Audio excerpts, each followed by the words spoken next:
오늘 이 시간은 제 11장 4차 산업혁명과 포스트 휴먼 부분을 같이 나누도록 그렇게 하겠습니다.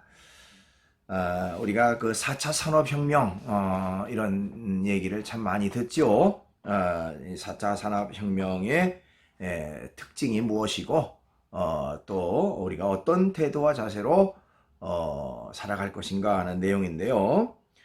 이제 앞부분에는 4차 산업혁명 시대를 살아가기, 그래서 4차 산업혁명이란 무엇을 말하는지 그 내용이 이제 설명되어 있습니다. 그리고 4차 산업혁명의 다양한 분야들, 그래서 이제 뭐 미래 자동차라든지 3D 프린터라든지 이런 것들을 이용한 여러 가지 그 획기적 삶의 질의 개선 뭐 그런 내용이 있고요. 그러면서 이제 대두된 것이 소위 그 윤리적 문제가 대두된다. 4차 산업혁명에 있어서 인간의 편리함도 제공하지만 문제를 제공하는데 윤리적 문제를 과연 어떻게 해결할 것인가 하는 얘기입니다. 그 다음에 이제 큰 두 번째로 인공지능이 앞으로 대세다. 뭐 그래서 인공지능의 그 발전 과정에 대한 내용이 나와요. 1차 인공지능 열풍, 2차, 3차 인공지능 열풍 쭉 나오고 있습니다. 또 미래는 이렇게 변한다. 그래서 이런 인공지능들이 인간의 그 일자리를 잠식한다는 것이죠. 인간의 설 자리를 점점 좁히게 만들고 인간의 영역을 침범한다는 뭐 그런 내용들. 그러면서 이제 로봇 포스트 휴먼 시대가 열린다. 그래서 다양한 로봇 종류의 로봇에 대한 내용들 나와 있고요. 또 사이보그에 대한 내용이 나옵니다. 사이보그, 인간과 융합된 로봇. 그래서 사이보그에 대한 내용, 소위 말하는 그 600만 불의 사나이에 대한 드라마 내용들 설명되어 있습니다. 그러면서 이제 앞으로 이렇게 4차 산업혁명 시대는 로봇이라고 하는 것과 이제는 공존해서 살아가는 세상이 됐는데 어떻게 그 과연 공존할 것인가 하는 내용이에요.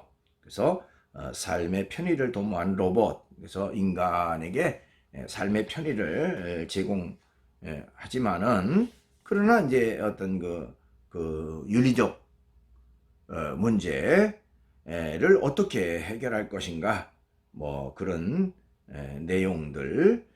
또 소위 말하는 특이점의 문제를 말하고 있어요. 즉 로봇이 인공지능이 인간의 두뇌를 뛰어넘는 그런 시점을 특이점이라고 하는데 과연 그 시점은 언제인가, 그리고 그 이후에는 어떻게 될 것인가, 뭐 이런 내용들이에요.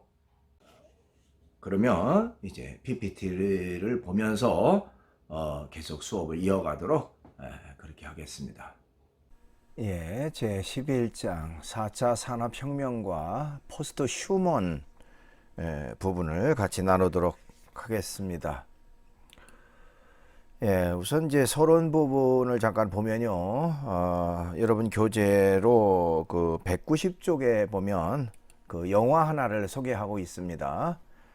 알리타라고 하는 그런 영화인데요.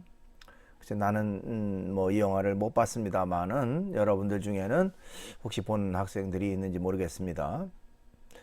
앞으로 그 미래에 이루어지는 그 가상 세계를 다루고 있어요. 2019년 개봉된 영화로서 이 알리타 배틀 엔젤이라고 하는 그 영화는요, 로버츠 로드리게스 감독의 작품으로서 인간과 기계가 융합된 사이보그에 대한 내용을 다루고 있습니다. 물론 이 영화의 배경은 26세기이지만 21세기 오늘날 이슈가 되고 있는 4차 산업혁명의 한 부분으로서 사이보그와 포스트 휴먼을 다루고 있다 이렇게 말할 수가 있습니다. 그러니까 지금 현재의 시점보다 훨씬 더 이제 앞으로 이루어지는 미래 시점을 다루고 있는데 요즘도 많이 얘기되고 있는 소위 그 사이보그 문제가 이제는 더 실제 생활 속에서 같이 인간과 공존하는 이제 그런 세상이 된다라고 하는 내용을 담고 있어요. 그 내용에 대한 것은 여러분 교재 그 190쪽에 좀 나와 있어 잠깐 얘기를 하면요. 2563년 인간의 두뇌를 지녔지만 온몸이 기계인 소녀 알리타는 자신이 누구인지 몰라서 자신과 주변 사람들에게 묻는다. 자신이 인간인지 아니면 기계인지 정체성 혼란에 빠진 것이다.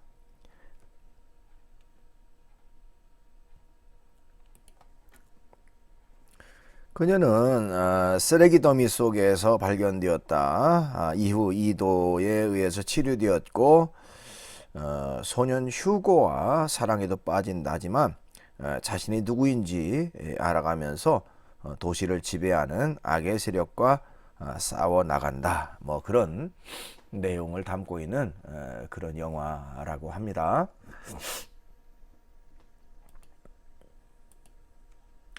예, 이제 1번 4차 산업혁명 시대 살아가기 부분입니다. 그럼 도대체 4차 산업혁명이란 무엇인가 하는 것부터 좀 우리가 알 필요가 있습니다. 예, 4차 산업혁명이란 용어는요, 2016년 세계경제포럼인 다보스 포럼에서 최초로 언급된 그런 용어라고 말할 수가 있습니다. 3차 산업혁명을 기반으로 하는 디지털, 바이오 산업, 물리학 등의 경계를 융합하는 기술혁명을 말한다. 그러니까 하나의 학문이 개별적이고 독립적인 그런 학문이라기보다는 서로 융합하는, 상호 교류하는 그런 차원의 혁명이 바로 4차 산업혁명이라고 이렇게 말할 수가 있습니다. 그래서 그 여러분 교재의 191쪽 윗부분에 보면 이러한 산업혁명은 18세기 영국 전기기관에 의한 1차 산업혁명, 19세기 전기와 석유를 이용한 대량 생산의 2차 산업혁명, 1969년 이후 인터넷과 컴퓨터 등에 의한 정보기술의 3차 산업혁명, 이런 혁명에 이어서 이제는 4차 산업혁명으로 이루어지는데 4차 산업혁명 시대에는 소위 인공지능 AI가 등장하고요. 클라우드 컴퓨팅, 사물 인터넷, 빅데이터, 또 모바일 등 지능정보 기술이 기존 산업과 서비스에 융합되거나 3D 프린팅, 로봇공학, 생명공학, 또 나노 기술 등의 신기술이 융합되어서 실세계 또는 모든 제품과 서비스를 네트워크로 연결하고 사물을 지능화하는 시대가 바로 4차 산업혁명 시대다 이렇게 말할 수 있습니다. 우리가 주목해 볼 것은 사물을 지능화하는 시대라고 말할 수가 있습니다. 자, 이제 조금만 두 번째로 4차 산업혁명의 다양한 분야들이 있는데요. 예, 이제 4차 산업혁명 시대에 실제로 우리의 생활 속에서 아주 밀접한 또 편리한 그런 또 유용하게 사용될 부분들을 가능하도록 그렇게 만들어졌는데요. 우리 교재는 이제 미래 자동차와 이제 3D 프린트에 대한 내용을 다루고 있습니다. 자, 미래 자동차, 소위 말하는 그 자율주행차라고 얘기를 하는데요. 자율주행차는 센서의 정밀도 향상, 신뢰성 높은 알고리즘 개발, 또 VTX 차량 간 통신, V21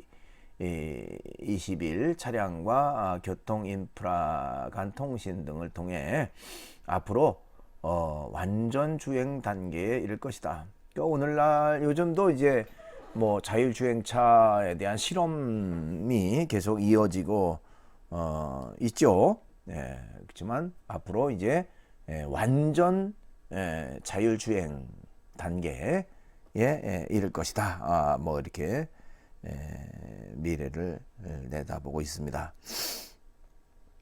그 다음에 3D 프린트에 대한 내용인데요. 3차원 입체 물품을 만들어내는 기계인데 이를 통해 다양한 건축물 제작, 3D 프린팅, 도시계획 등이 이루어지고 있다는 것입니다. 그래서 이것은 현재 생활 속에서도 아주 굉장히 유용하게 사용되는 그런 부분이기도 합니다. 이외에도 다양한 모양의 그 초콜릿 제품과 피자와 파스타 등의 음식을 만드는 것도 있지만 단백질이나 세포를 이용해 생명력이 있는 장기와 같은 조직을 제작하는 3D 바이오 프린팅도 있다. 그러니까 앞으로 아주 획기적인 그런 그 인간의 편리성 또 인간의 건강을 위한 데 유용하게 쓰여지는 것이 바로 이런 3D 프린팅이다. 이렇게 말할 수가 있습니다. 자, 이런 그 앞으로 신기술, 신개발들이 이루어지는데 그렇지만 문제는 심각한 소위 그 윤리적 문제를 안고 있다라고 말할 수가 있어요. 인간의 편리성 또 인간의 어떤 그 유용성을 제공하고 있지만 그러나 수많은 윤리적 문제를 낳을 수 있다. 여러분 교재로 192쪽에 중간 윗부분에 잘 나와 있습니다. 예를 들어서 자율주행차에서 발생 가능한 것은 차가 사고를 냈을 때 책임 소재를 묻는 것이죠. 책임을 누가 질 것인가 하는 것입니다. 그 차를 제작한 그 제작사가 책임을 져야 하나? 아니면 차 소유자가 책임을 져야 하는가? 아니면 탑승자가 책임을 져야 하는가? 뭐 그런 책임 소재가 불분명하다. 이렇게 말할 수가 있겠죠. 그 외에도 차의 네트워크에 누군가의 해킹에 의해서 차를 자의적으로 통제하는 문제도 발생할 수도 있고요. 해킹에 의해 차는 오류가 발생하면 큰 사고로 이어질 수 있습니다. 이런 윤리 문제의 중심은 단연코 인공지능이 바로 그 중심에 있는데요. 이런 인공지능 즉 AI를 통해서 발생 가능한 윤리 문제는 AI로 인해 발생하는 실험 문제, AI가 창출하는 부를 어떻게 분배할 것인가 하는 분배 문제,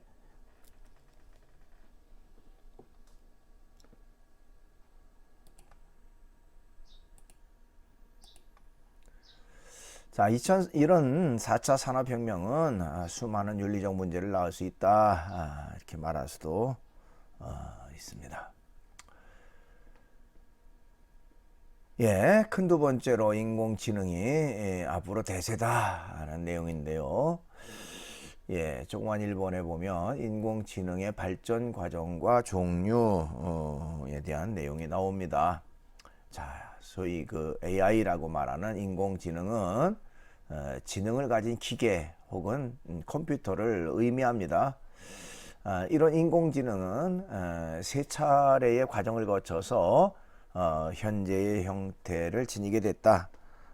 이렇게 말할 수가 있어요. 우선은 이제 1차 인공지능의 지능 열풍 부분입니다. 1950년에서 1960년대까지를 말하는데요. 논리 이론과 즉 수학의 정리를 자동으로 증명해주는 프로그램 또 플래닝, 미로나 퍼즐을 푸는 프로그램 등이 거기에 해당된다 이렇게 말할 수도 있어요. 그 다음에 두 번째로 이제 2차 인공지능 열풍인데요. 1980년대 이후를 말합니다. 전문가 시스템, 법률이나 의료 등의 전문 지식을 학습시켜서 문제를 해결하는 방법을 말합니다. 그 다음에 제3차 인공지능 열풍 부분인데요. 2010년대 중반 이후 딥러닝이죠. 딥러닝이라고 하는 기계학습의 통계 방법론을 이용한 것이다. 주어진 데이터를 반복 학습함으로써 데이터 안에 있는 패턴이나 경험의 규칙, 중요도 등을 자율적으로 인식하는 것을 말합니다. 우리가 얼마 전이죠? 작년입니까? 그 이세돌이라고 하는 그 프로 바둑 기사와 그 알파고와의 바둑 대결이 있었죠. 처음에는 다른 건 몰라도 바둑 부분에 있어서는 아무리 그 인터넷이 인간을 앞설 수가 없다. 이렇게 이제 장담을 했는데 실제로 대결이 이루어지니까 간신히 한 판을 이겼고 이제 네 판을 다 지는 처참하게 지는 그런 결과가 되어졌던 것을 우리가 생생하게 목도하게 됩니다. 자, 이런 세 차례의 발전을 거친 인공지능에는 오늘날 구글의 알파고, 또 IBM의 왓슨, 애플의 시리, MS의 코타나, 삼성의 빅스비, 네이버의 클로바 등이 있다 이렇게 말할 수가 있습니다.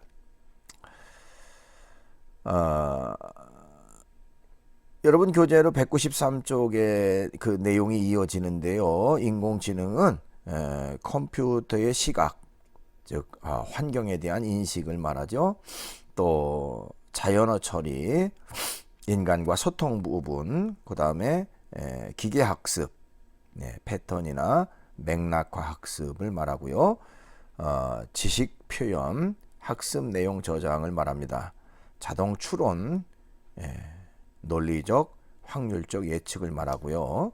로봇 공학, 물체의 조작이나 이동을 말하는 이런 6가지 AI 구현 역량에 따라서 아주 약한 인공지능 부터 또한 조금 더 나은 약한 인공지능, 그 다음에 강한 인공지능, 또 아주 강한 인공지능 이라고 하는 이렇게 4단계로 나눌 수가 있다 이렇게 말합니다.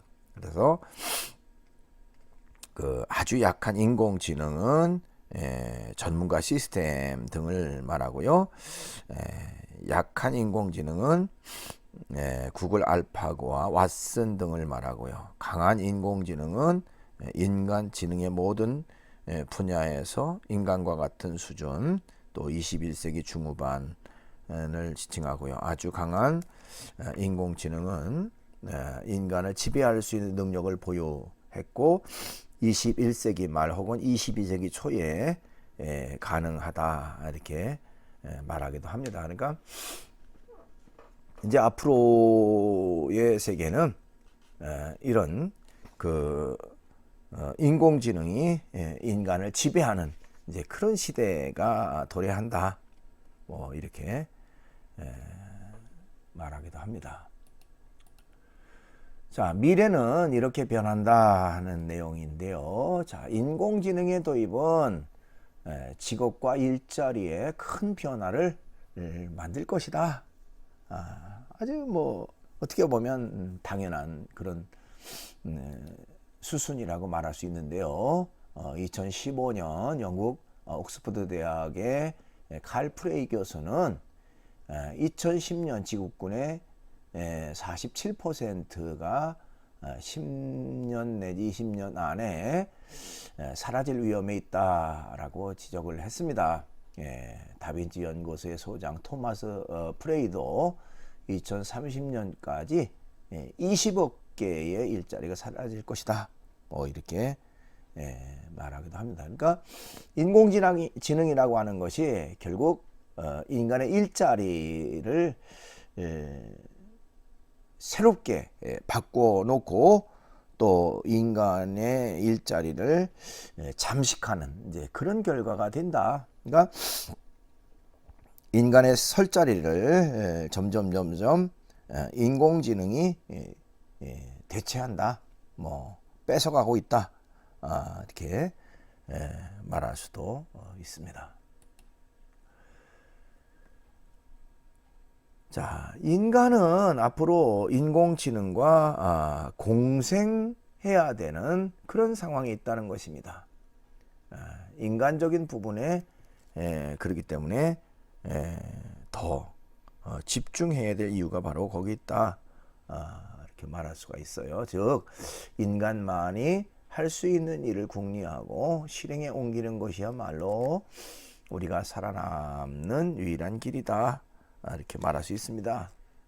다르게 말하면 인공지능이 할 수 없는 부분들이 분명히 있다.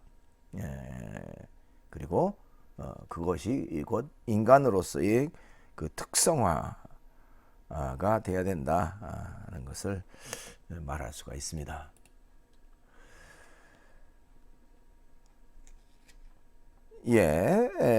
자, 큰 세 번째로 로봇 포스트 휴먼 시대가 열린다는 내용인데요. 다양한 종류의 로봇입니다. 자, 로봇이 처음 등장한 것은 1921년 영국 RUR이라고 하는 연극에서요 처음 등장했다고 합니다. 이후에 영화나 애니메이션의 그 단골 손님이 됐다고 해요.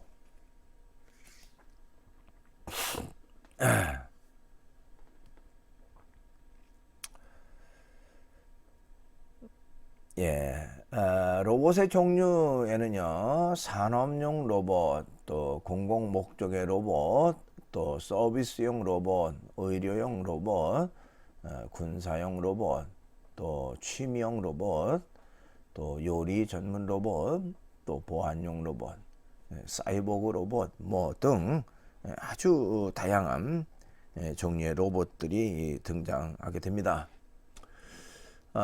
요즘 뭐 가정에서도 이런 그 청소 같은 거 하는 로봇이 있죠. 그래서 작동만 시켜 놓으면 구석구석 다니면서 쓸고 닫고 하는 그 센서를 이용해서 작동을 하는 것을 보게 됩니다. 이처럼 우리의 실생활 속에서도 이 로봇들이 이렇게 이제 가까이 등장하고 있다. 이렇게 말할 수가 있습니다. 여러분 교재로 196쪽 중간 아랫부분에 보니까요. 2015년 제작되어 2018년에 방영된 영국 드라마 휴먼스는 8부작으로서 인간과 닮은 휴머노이드가 대중화되면서 사회 전반에 발생하는 다양한 윤리적 문제들을 다뤘다는 것입니다. 특히 인간과 유사한 감정을 지닌 휴머노이드가 인간 역할을 대체함으로써 부부 사이, 또 부모와 자녀 사이, 그리고 사회 관계 속에 다양한 윤리적 갈등이 생기는 것을 보여주고 있다. 뭐 그렇죠. 과거에는 있을 수가 없었던, 상상할 수 없는 그런 일들이 이제는 실제로 이루어지는 그런 모습들을 보게 됩니다. 그 다음에 이제 조그만 두 번째로 사이보그, 인간과 융합된 로봇 내용입니다. 자, 사이보그라는 말 우리가 많이 쓰죠. 이 사이보그라고 하는 단어는 1960년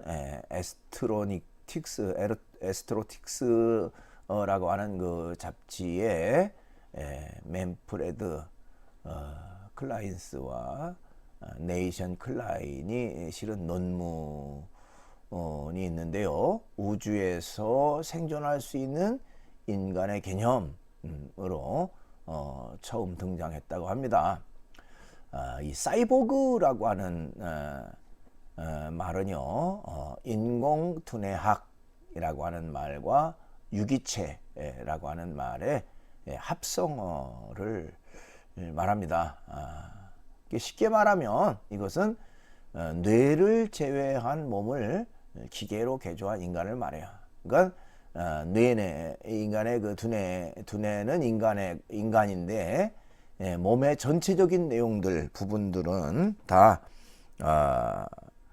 그 로봇인, 기계로 만들어진, 개조된 그런 것들을 말합니다.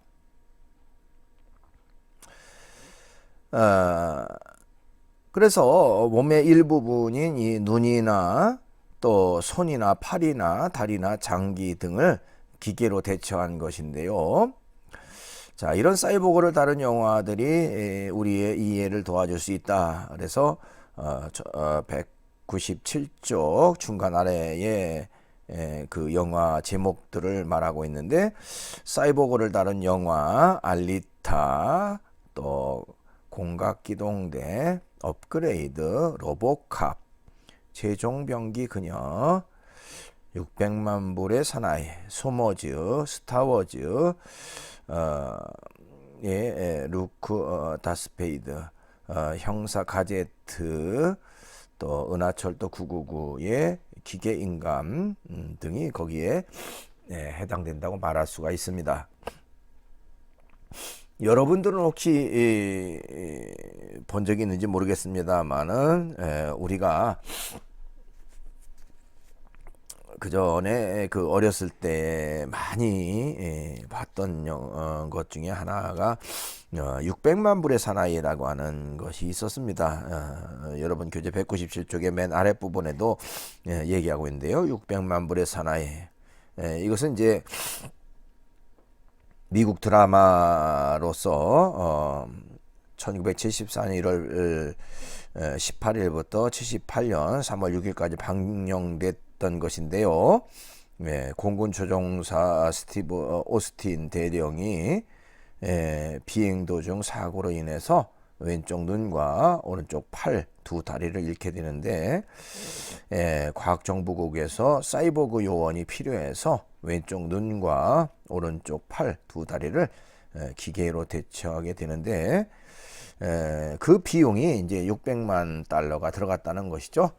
그래서 이제 600만 불의 사나이 뭐 이렇게 제목이 되어 있는데요.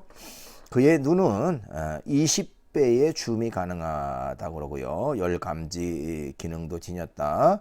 그의 팔은 자동차도 들 수 있는 힘을 지녔다. 그의 다리는 시속 100km로 달리고 높은 곳도 뛰어넘는 그런 능력을 지녔다. 인류 최초의 바이오닉 맨으로 불렸다. 그 당시 그것을 봤을 때도 굉장히 신기하고 놀라워 했던 그런 기억이 있습니다. 자, 이런 사이보그는요, 인간의 그 신체와 정신적인 한계를 극복했다는 측면에서 트랜스휴먼으로 불린다는 겁니다. 그러니까 인간의 신체의 그 약점, 한계점을 뛰어넘는 그런 어떤 기계로 대처하고, 또 정신적인 것 두뇌는 인간의 두뇌를 갖춘 그 두 가지, 그러니까 기계와 인간이 함께한 트랜스휴머니즘으로 우리가 말할 수가 있습니다. 자, 로봇과 함께 사는 세상입니다. 삶의 편의를 도모하는 로봇이죠. 미래학자 최윤식이라고 하는 사람은요, 2030년 이후 3차 로봇 혁명이 일어날 것이라 이렇게 얘기를 했습니다. 그래서 로봇이 완전히 자율적으로 판단하여 움직이는 자기 통제력을 지니며 기계와 인간 사이의 경계가 파괴될 것이다, 이렇게 지적을 했습니다. 참 놀라운 일이고, 어떻게 보면 참 무섭고 두려운 그런 미래가 펼쳐질 것이다, 이렇게 말할 수도 있습니다. 다양한 로봇의 등장은요, 인간에게 편리한 삶을 제공하지만 동시에 새로운 윤리적 문제도 발생하게 된다, 이렇게 말할 수가 있습니다. 여러분 교재 199쪽에 그 아랫부분에 보면요, 앞으로 가정에서 다양한 기능을 하는 가사 도우미 로봇과 함께 살아가고, 또 우리의 식사뿐만 아니라 건강 관리까지 도움을 받는다. 게다가 직장에서는 전문직 로봇과 함께 협업을 하게 되고요. 로봇의 장점인 지능, 정보, 서비스 등의 도움을 받고요. 이외에도 인간의 뇌와 연계된 로봇도 존재하며, 뇌의 정보가 업로드되면 그것이 로봇에 의해서 실행될 수 있게 되는 그런, 그야말로 획기적이고 너무너무 편리하고 편안한 그런 그 삶이 펼쳐질 것은 분명하다는 것입니다. 그러나 이제 그것으로 그것만 있는 게 아니라 다양한 윤리적 문제가 발생하게 된다 하는 것을 말할 수가 있습니다. 그래서 이제 그 윤리적 문제에 대한 것이 이제 거기 두 번째 이런 점은 생각 못했는데 하는 그런 내용입니다. 앞으로 로봇과 공존은 우리에게 엄청난 편리와 실용성을 제공할 것이다.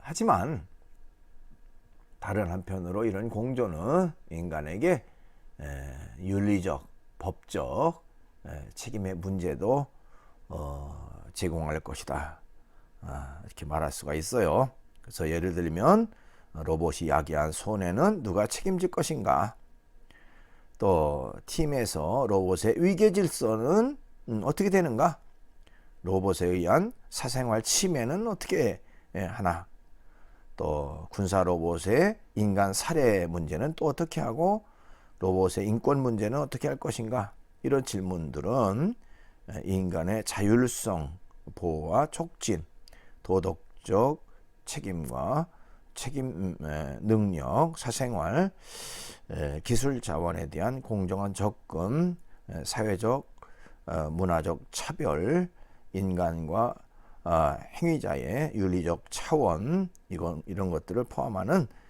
다양한 그 어떤 윤리적 문제가 대두된다, 이렇게 말할 수도 있습니다.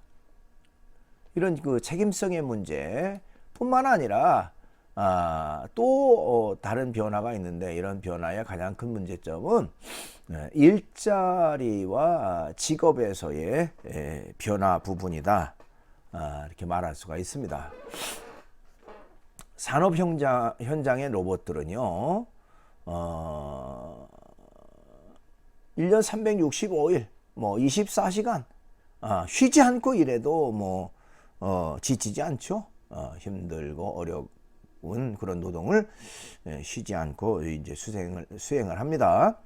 자, 이런 로봇은 인간에게서 일자리와 직업을 빼앗아 가게 된다. 이렇게 말할 수가 있어요.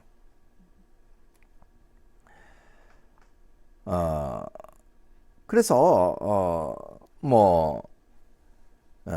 지능형 로봇은 다양한 지적 업무와 서비스 업무마저 감당한다. 게다가 인공지능을 탑재한 로봇은 음악을 제공하고요.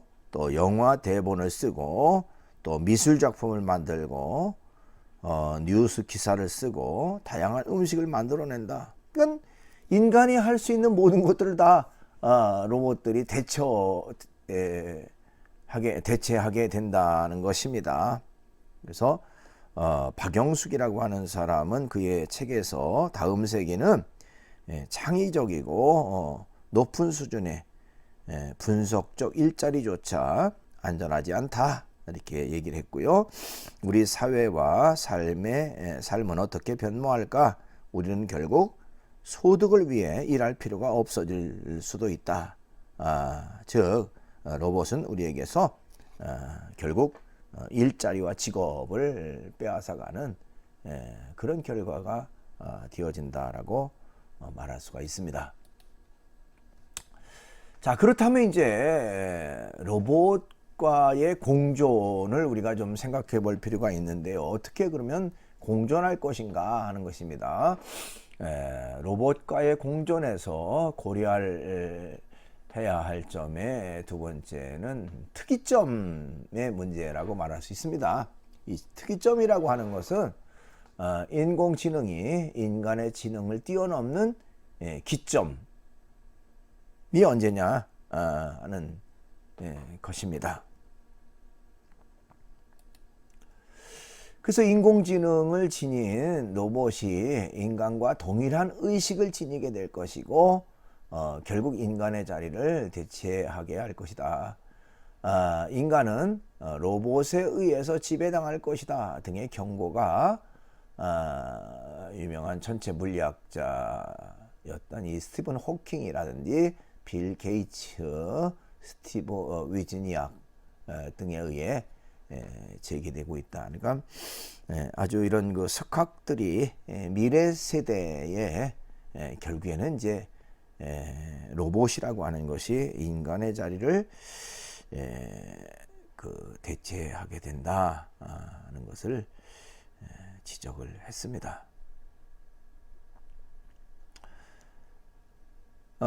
그러면서 이제 여러 가지 그 윤리적 문제에 대한 것들을 지적하는데요.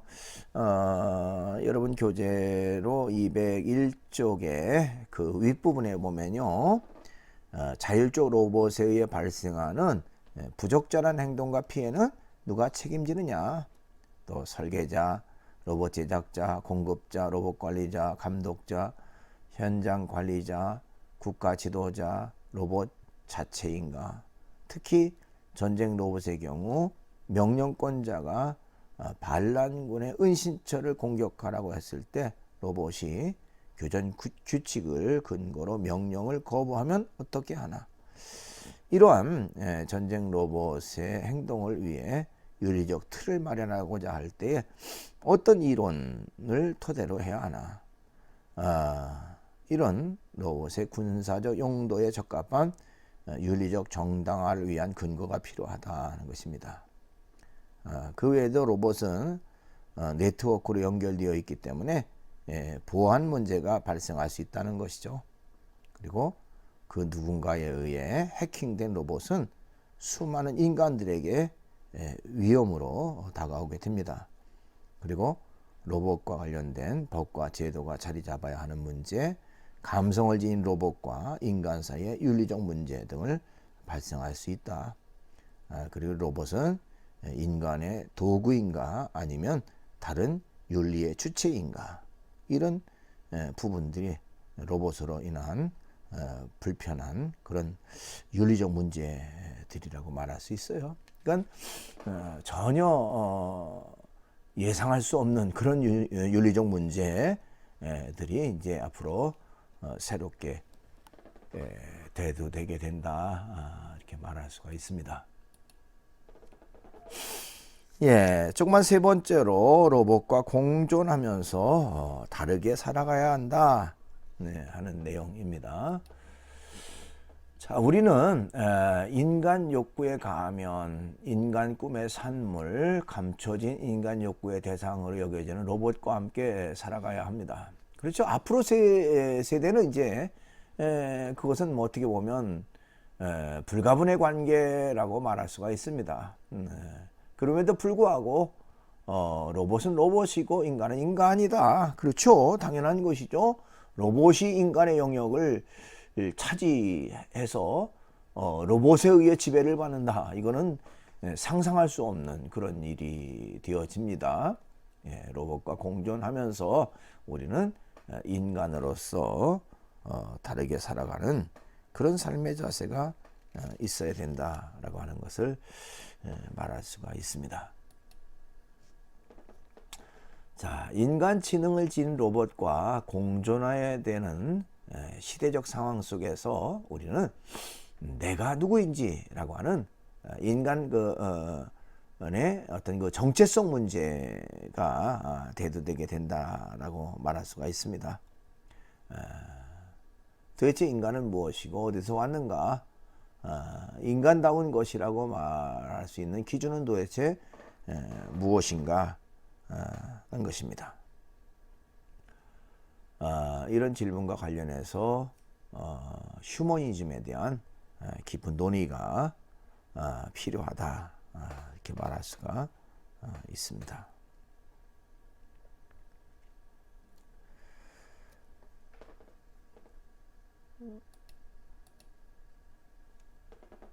자, 인간은요, 가능성과 불완전성을 동시에 지닌 존재이죠.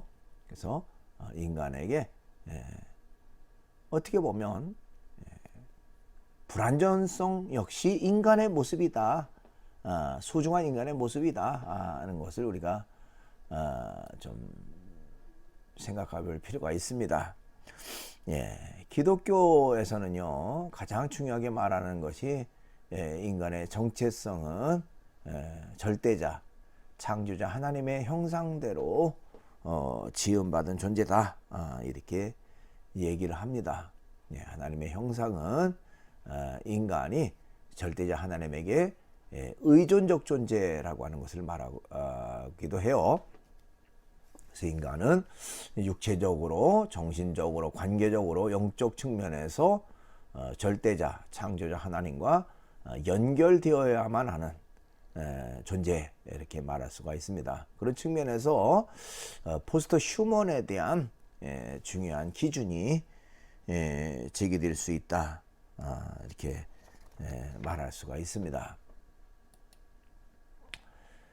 자, 인간에게는요, 로봇과 분명히 다른 창조자, 구원자 하나님으로부터 부여받은 본질이 있습니다. 그렇죠? 가장 그 소중한 존재로서의 인간 이죠. 그렇기 때문에 로봇과 공존하되 차별화된 그런 삶을 살아가야 된다라고 말할 수가 있습니다. 그것이 어떻게 보면 결론적 내용인데요. 앞으로 이 로봇이라고 하는 것, 인공지능이라고 하는 것이 인간의 삶에 분명 획기적인 변화를 가져다 주고 엄청난 편리성을 제공하는 것은 분명합니다. 그렇지만 이런 윤리적 문제, 도덕적 문제, 그것을 어떻게 할 것인가 하는 것이 중요하고요. 또 어떻게 그러면 인공지능과 함께 살아갈 것인가? 네, 반드시 인간이라고 하는 존재가 가장 소중하고 또 가장 존귀한 고귀한 존재라고 하는 것은 틀림이 없죠. 그러니까 인공지능의 지배를 받는 그런 인간의 모습이 아니라 인공지능을 지배하는 인간의 모습이 돼야 된다. 그리고 인간으로서의 그런 차별화된 삶이 인간에게 있어야 된다. 이렇게 말할 수가 있습니다. 앞으로의 세계, 가상의 세계, 또 앞으로 이제 미래적 관점에서 이루어지는 일들, 참 상상을 초월할 그런 일들이 전개되고 또 도래하는 이제 그런 모습을 보게 됩니다. 그런 면에서 인간 그 본질 또 인간의 그 본성, 정체성 그것을 잃어버려서는 안 된다. 라고 하는 것을 말할 수가 있습니다.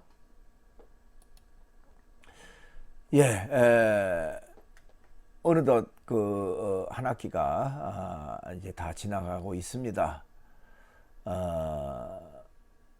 온라인으로 수업을 하다 보니까 참 여러분들 얼굴도 못 보고 그냥 영상 강의로 이렇게 이어져서 저도 답답하고 여러분들도 좀 답답한 부분이 많이 있었으리라 생각을 합니다.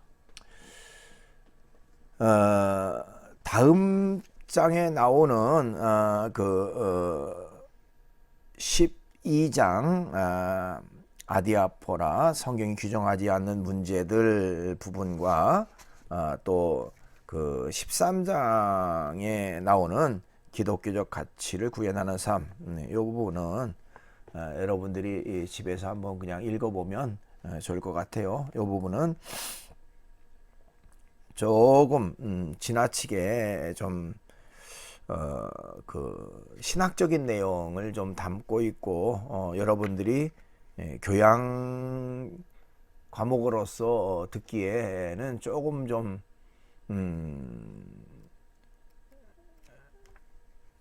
버거운 그런 신학적 내용을 담고 있어서 이것이 그냥 강의로 하지 않고 여러분들이 시간이 있을 때 한번 읽어보면 좋겠다 라고 생각을 합니다. 이제 다음 주가 이제 15주차가 돼 가지고 이제 기말고사를 보는데요. 안타깝게도 이제 기말고사도 역시 온라인으로 볼 수밖에 없는 그런 상황이 됩니다. 원래 시험만큼은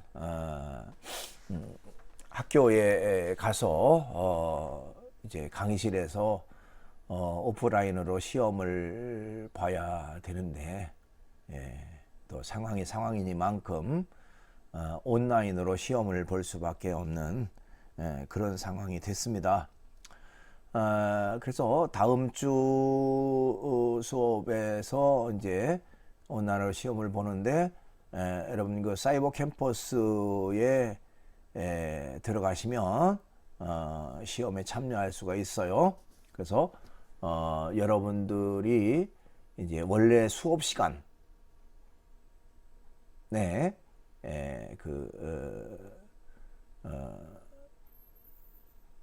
사이버 캠퍼스에 들어가서 시험에 참여할 수 있도록 그렇게 해주시기를 바라겠습니다. 그래서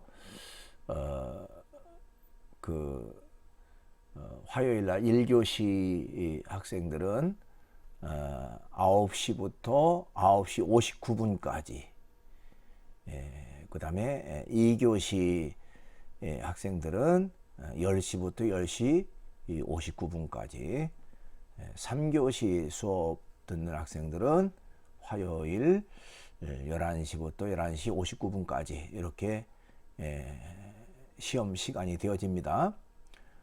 또 5교시 수업 듣는 학생은 1시부터 1시 59분까지, 또 6교시 수업 듣는 학생들은 2시부터 2시 59분, 또 7교시 수업 듣는 학생들은 3시부터 3시 59분까지 시험에 참여하면 됩니다.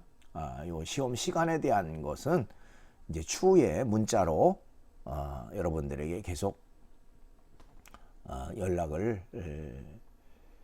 주겠습니다. 그 시험 시간에 반드시 들어와서 참여를 해야 됩니다. 자, 그러면 이제 시험 범위를 여러분들에게 제안시켜 줄 텐데요. 시험 범위는 제3장 갈등을 넘어서 함께 살아가기 부분이고요. 제5장 생명 존중과 안락사 부분, 제6장 생명윤리, 생명복제, 임신 인공 중절 부분입니다. 그 다음에 제11장 4차 산업혁명과 포스트 휴먼 부분이 이렇게 4장이 시험 범위 속에 포함됩니다.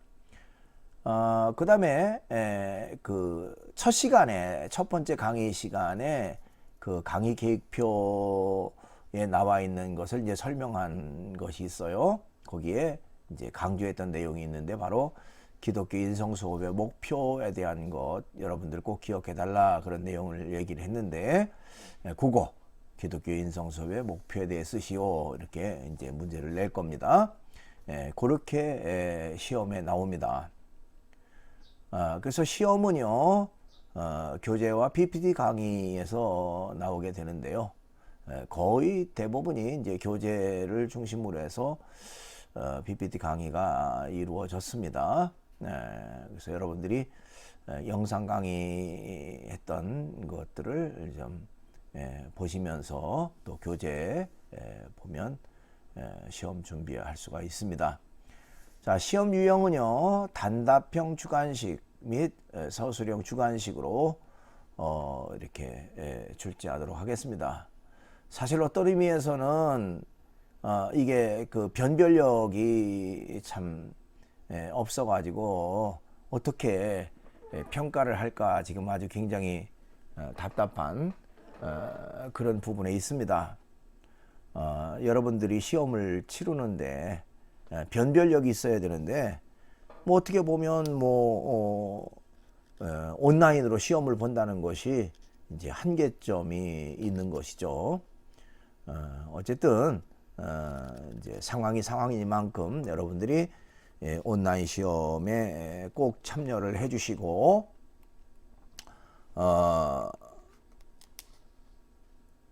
그 정해진 시간 꼭 기억해 주시기를 바라겠습니다.